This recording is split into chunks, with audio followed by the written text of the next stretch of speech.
ولأن غالبية المستعمرات دي كانت مستعمرات معظمها مسلمين، فكان عدد كبير من الجنود اللي اتنقلوا عشان يكونوا في الصفوف الأولى مسلمين. ده غير طبعا إن فرنسا فتحت أبواب الهجرة من الدول الأوروبية وربطتها بالتطوع في الجيش. والمفارقة إن عدد كبير من المهاجرين دول كانوا مهاجرين مسلمين من الأقليات الموجودة في الدول الأوروبية. يعني اللي عاوز ياخد الجنسية الفرنسية يجي يؤدي الخدمة العسكرية الأول، وبعد الحرب ده لو عاش يعني وكان له عمر هيرجع عشان يلاقي الجنسية الفرنسية مستنية. وبكده عدد كبير من السوريين واللبنانيين والجزائريين والتوانسة والمغاربة والأفارقة من مالي والسنغال وساحل العاج ومن دول كتير جدا بقوا فرنسيين. وتعدي الحرب وتطلع فرنسا من الحرب بتشحر، خسرت جنود وخسرت مؤن وذخيرة ومحاصيل واحتياطي غذائي ونقدي. طب يلا فرنسيين عاوزين نصنع المجد ونرجع فرنسا زي ما كانت قبل الحرب. الفرنسيين قالوا لا، مجد ايه؟ احنا مش بتوع فرهده، احنا عاوزين نستريح من الحرب وناكل كرواسون وباتيه. ايه ده؟ امال مين اللي هيعيد اعمار فرنسا يا جدعان؟ ما لقيتش فرنسا قدامها غير المسلمين وبعض الاقليات المهاجره، سواء المسلمين الافارقه او المسلمين اللي من حوض البحر المتوسط.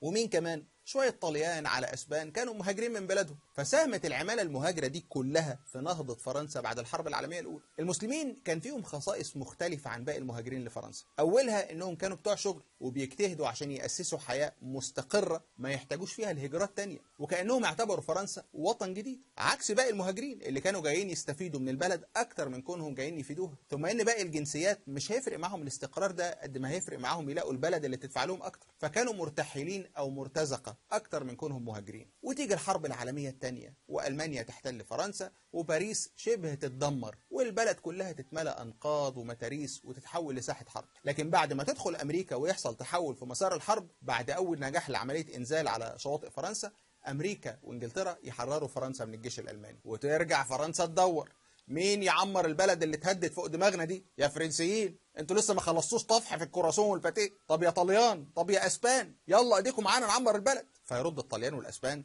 تدفعوا كام؟ فما تلاقيش فرنسا غير المهاجرين والافارقه اللي عدد كبير منهم مسلمين، بالاضافه للمسلمين اللي من حوض المتوسط، لغايه ما تقوم البلد على رجلها وتحاول تعوض خسائرها. اول حاجه عملتها فرنسا بعد كده هي التخلص من كل المهاجرين اللي ساعدوها على تخطي اثار الحرب، لأن فرنسا كانت أكثر الدول الأوروبية اعتمادا على العمالة المهاجرة يمكن في العالم كله، لكن بمجرد ما بقاش ليهم فايدة حقيقية وبعد ما استفادت منهم أقصى استفادة ساعت إنها تتخلص منهم، ورجع ملايين المهاجرين لبلادهم تاني، ما عدا الأفارقة بشكل عام والمسلمين باختلاف أصولهم. اشمعنى يعني؟ صعبوا على فرنسا مثلا؟ لا، ما يصعبش عليك غالي. فرنسا زي أي دولة استعمارية مستعدة تعمل أي حاجة عشان مصالحها ومصالحها وبس، فما صعبوش عليها ولا حاجة، لأنهم ما كانش ليهم بديل كونهم ارخص عماله ممكنه وما لهمش مطالب فئويه او عماليه كتير. ومنين هتلاقي عماله ما تدفعلهاش فلوس كتير وبتسمع الكلام وبتوع شغل فعلا؟ يعني بتعتبرهم عبيد بس معاهم الجنسيه الفرنسيه. يمكن السياسه دي قبل بيها الاجيال الاوائل من المهاجرين كون العالم خارج من حروب عالميه ومفيش حاجه مضمونه في اي بلد تاني، خلينا في فرنسا نشتغل ونعيش ونربي ولادنا راضيين. لكن اللي رضت بيه الاجيال الاوائل مرضاش بيه الجيل الثاني من اولاد المهاجرين، وهم جيل اتولد على ارض فرنسيه بيتكلم اللغه الفرنسيه كلغه اتعلم في مدارس فرنسيه من طفولته وشبابه، يعني جيل فرنسي لا يقل فرنسيه عن باقي المواطنين. بس